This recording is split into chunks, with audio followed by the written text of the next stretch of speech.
Six Flags Magic Mountain has an enormous collection of roller coasters, with a total of 20, the largest collection in the world. Their collection provides a truly unique experience with not many gaps in the lineup, although there is one ride in this park that is truly one of a kind, and with nothing like it outside of Asia. This ride being X2, the Aerodynamics 4th Dimension coaster. X2 started out as just X, the prototype Aerodynamics 4th Dimension coaster. It was pitched to Six Flags as both a way to attract more guests who would usually go to Disneyland, as well as propel Aero back into the spotlight as they had been losing business as manufacturers like Intamin and B&M came into the picture. And following their failure with Drachenfire, this win was needed more than ever. X featured seat rotation on the X-axis, hence the name. The seat rotation was controlled by a second set of rails. The opening was delayed due to the ride costing more than expected, as Six Flags asked for a more advanced ride than Aero successfully tested, and once it opened, it was plagued with many issues. X was intended to open alongside the Vekoma Giant Inverted Boomerang, Deja Vu, and the kiddie coaster Goliath Jr., but opened months late on January 12, 2002. The issues with X likely kept other parks from purchasing the model, leading to the model being a flop overall. And with the Stratosphere Fishhook coaster being a failure as well, Aerodynamics went under, selling its assets to S&S worldwide. The ride went through many periods of being standing but not operating, which eventually became too much for the park, and they decided to close it down on December 2nd, 2007, not even 6 years after it opened.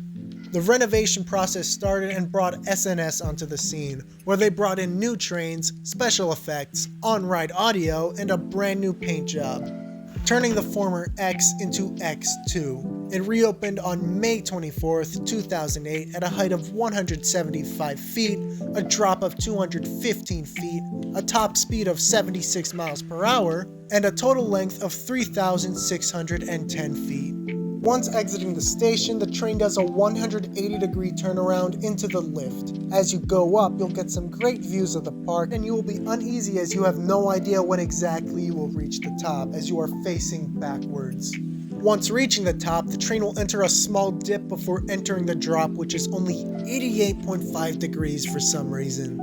The seats will rotate to face the ground for this drop, delivering what is arguably the best first drop in America. I would say in the world, but I'm certain that Edge and Nika outdoes this ride on every level. The seats will rotate to face riders up again for the pullout, delivering solid positive Gs comparable to Tatsu's pretzel loop. The ride then enters its first Raven turn, facing riders directly at the ground again, giving a much more intense feeling of flying as compared to the more graceful feeling of B&M flyers. The train then drops down again, delivering solid airtime before rising up again and flipping riders 360 degrees.